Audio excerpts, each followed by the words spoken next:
اچھا، پھر ایک سوال یہ بھی تھا کہ کتنے ہی ہم مدرسہ اٹینڈ کر رہے ہیں، کتنے عرصے سے نمازوں کے سلسلے میں اس کی فضیلتیں سن رہے ہیں، لیکن ابھی تک نماز میں ایک اس طرح کی ایک سستی آتی ہے کہ جس طریقے سے یعنی کوئی بھی رغبت ایسی نہیں ہوتی کہ جس طرح ایک شوق ایک ہوتا ہے کہ کس طرح ہم نماز پڑھنے جا رہے ہیں، دل کے اندر ایک ولولہ پیدا ہو رہا ہے، دوڑ کے نماز کی طرف جا رہے ہیں، نماز کا انتظار کر رہے ہیں، یہ کیفیت ابھی تک پیدا نہیں ہوئی.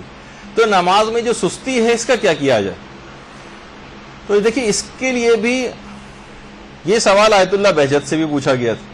ایک جوان نے کہا تھا کہ نماز پڑھنا میرے لیے بہت ہی مشکل کام ہے، آخری منٹوں میں بھی بہت ہی مشکل سے جاتا ہوں نماز پڑھنے کے لیے، اب میں کیا کروں؟ تو آیت اللہ بہجت نے جو نماز میں سستی کا علاج اس نوجوان کو بتایا. تو پہلا یہ 2 علاج بتائے، ویسے تو اور بھی بہت سارے ہیں لیکن کم سے کم 2 علاج. ایک تو فرمایا انہوں نے کہ قلل من شرب الماء، پانی کم سے کم پیا کرو.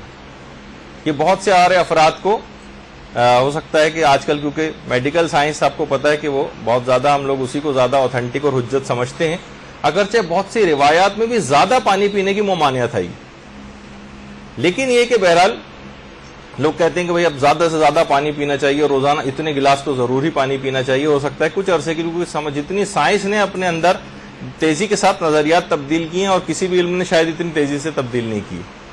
تو بہرحال قلل من شرب الماء یعنی پانی کو کم سے کم پیو.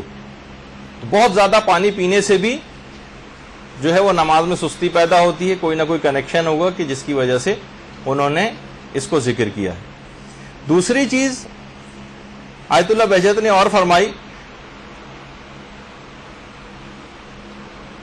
کہ قرآن کی ایک آیت ہے، بلکہ سورہ انعام کی آیت نمبر 133، وَرَبُّكَ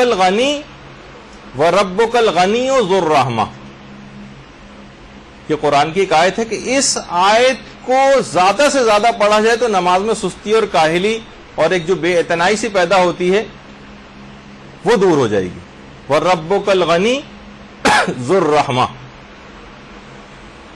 یہ زیادہ سے زیادہ پڑھا جائے. وہ بچے اور نوجوان کے والدین جن کے سلسلے میں پریشان رہتے ہیں کہ ان کو کوشش کر کر کے ہم تھک جاتے ہیں، نماز کے لیے آمادہ نہیں ہوتے، ان کو بھی آپ یہ بتائیں کہ چھوٹی سی ایک آیت ہے، اس کا ایک ٹکڑا وَرَبُّكَ الْغَنِيُّ ذُو الرَّحْمَةِ، یہ سورہ انعام کی آیت نمبر 133. یہ بچے سے کہیں کہ روزانہ زیادہ سے زیادہ پڑھ لے تو آپ کچھ ہی دیکھیں گے، دنوں میں دیکھیں گے کہ یہ تبدیلی اس کے اندر ایک رونما ہونے لگے گی اور نماز کی طرف خود بخود رغبت ہو جائے گی. پھر ایک مسئلہ یہ بھی تھا کہ چلے نماز کی طرف اگر چلے بھی جاتے ہیں تب بھی نمازوں میں خشوع و خضوع پیدا نہیں ہوتا. نمازوں میں خشوع و خضوع، اس کا جواب بھی ظاہر ہے کہ علماء ہی سب سے زیادہ بہتر دے سکتے ہیں. تو آیت اللہ بہجت نے اس کے بھی نمازوں میں خشوع و خضوع کے لیے کیا کریں. ویسے جو بہت پرانا گروپ یہاں پہ بیٹھا ہوا ہے، نماز میں خشوع و خضوع کے 35-40 طریقوں کے اوپر ہماری کلاس ہو چکی ہے. بہت اگرچہ اس کو 7-8 سال ہو گئے کلاس کو، لیکن یہ کہ انشاءاللہ آپ لوگوں کے لیے ذرا نئے انداز سے دوبارہ وہ کلاس لینی ہوگی تاکہ سب کے لیے پھر فائدہ مند اور کارآمد ہو جائے. اس میں پریکٹیکل طریقے ہم ذکر کریں گے کہ نمازوں میں ہم خشوع و خضوع کیسے پیدا کریں. آیت اللہ بہجت کے صرف 2 طریقے آج انہوں نے فرمایا کہ ایک تو امام زمانہ علیہ السلام سے توسل حقیقی پیدا کریں، اللہم صلی علی محمد وعلی محمد،